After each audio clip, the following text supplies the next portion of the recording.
I was hardworking, very motivated. I have my goals. It's nothing new for an athlete to have a goal in mind. After all, it's about winning.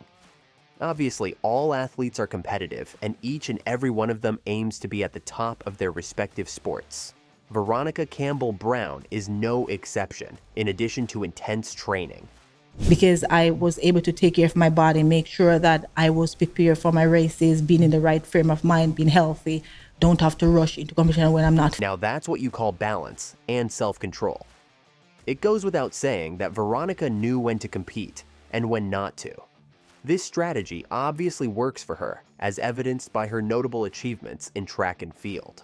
She is, after all, a three-time Olympic champion, three-time world champion, three-time Olympic Games silver medalist, two-time Diamond League final winner, and the list goes on.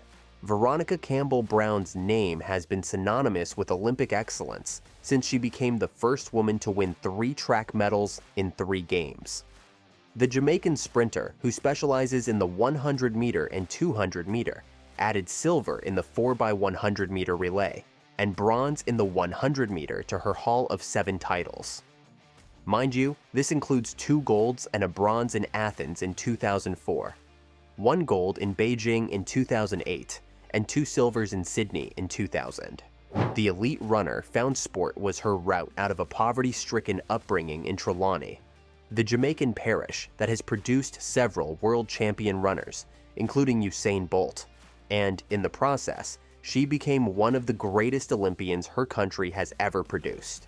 In her youth, she was spotted running barefoot at a school sports day, and like many of her fellow countrymen and women, eventually traveled to America to develop her talent.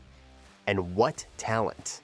The young sprinter burst onto the track and field scene in 1999, winning gold in the 100-meter and 400-meter relay at the inaugural IAAF World Youth Championships.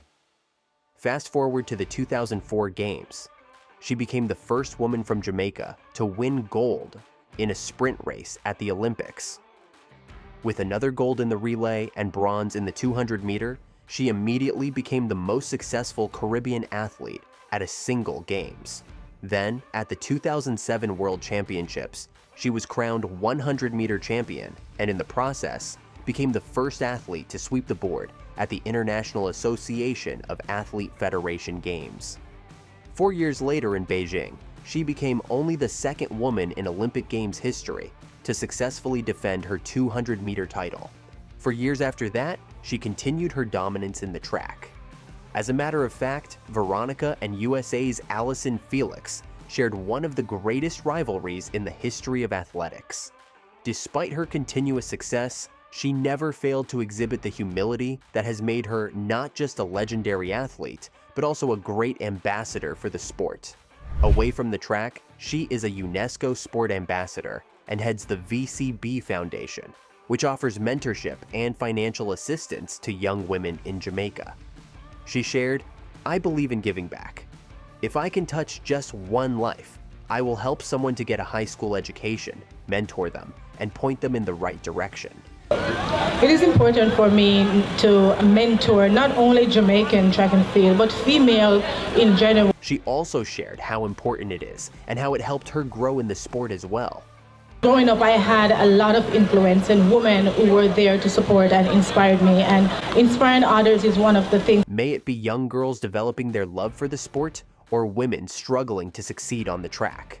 And every chance I get, I inspire and try to uplift not only girls but women to work towards achieving their goals regardless of the obstacles they face. Given that the 42-year-old is the second of 3 women in history to win consecutive Olympic 200-meter titles, and is also one of only 9 athletes to win world championships at the youth, junior, and senior levels, it is very fitting that she is an inspiration to many.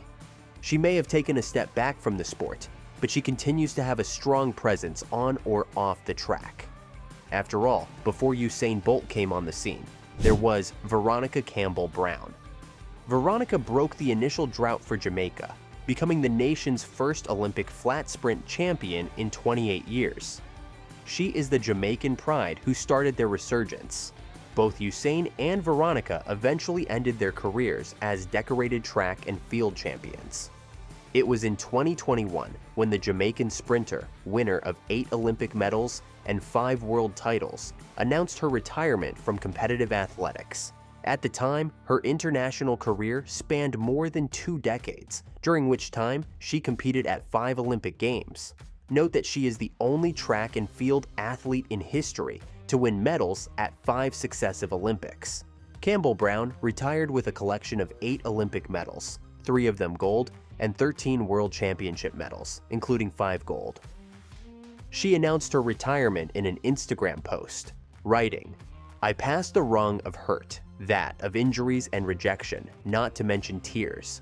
However, they never quenched my aspiration to grasp the fruits of success and satisfaction. For that, I must venture to say that I am proud and grateful." She then proceeded to express her gratitude to the people who contributed to her success. She concluded, "As I take off my spikes never to put them on again, this girl from Clarkstown walks away happy and content with a race well run. She may have already left professional competitions, but she remains relevant to this day, which doesn't really come as a surprise. In fact, the Jamaican sprint icon firmly believes she would have clocked significantly faster times had she competed in the modern sprinting era. According to her, advancements in coaching techniques and technology have refined athletes' performances. She is convinced she could have shattered her own records had she been equipped with the cutting-edge advancements available to today's sprinters, including Sha'Carri Richardson and Julian Alfred. "I think I could have gone faster than 10.7, she asserted during her appearance on the Ready, Set, Go podcast. "There was a period where my start was not where it needed to be, and I was more in my prime then. You know when in your mid to late 20s when you should be in your prime? I missed those years because certain technical aspects were not on point to help me go faster." Her opinion just may have enough merit. In recent years, the women's 100 meter has seen a surge in record-breaking performances, with the likes of Shelly-Ann Fraser-Price, Shericka Jackson, and Sha'Carri Richardson all dipping below the 10.7-second mark. Fraser-Price's decision to switch coaches from Stephen Francis to Ronaldo Walcott proved pivotal, helping her achieve a personal best of 10.60 seconds at the 2021 Prefontaine Classic. That same race saw Elaine Thompson-Herah edge even closer to Florence Griffith Joyner's 10.49-second world record with a stunning 10.5 4-second run.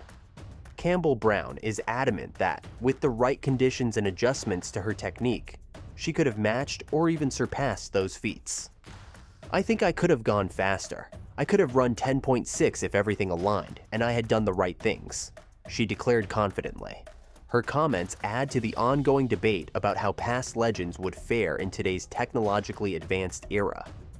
Given her decorated career and immense natural talent, it's intriguing to imagine how much further Campbell-Brown could have pushed the boundaries of women's sprinting with modern innovations at her disposal. In the podcast, she also used the nation's struggles in 2024 to deliver a stirring message to Jamaica's next generation of athletes. She encouraged them to draw inspiration from the legacy of 2008 and reignite the passion and work ethic that once made the island a global sprinting powerhouse. I hope that the legacy will continue in terms of the young people looking at what we have done over the years from such a small island and being motivated to keep pushing themselves, working hard, and seizing the opportunities that track and field can offer. Do you think this athlete will get to seize the opportunities that track and field can offer this season? See for yourself.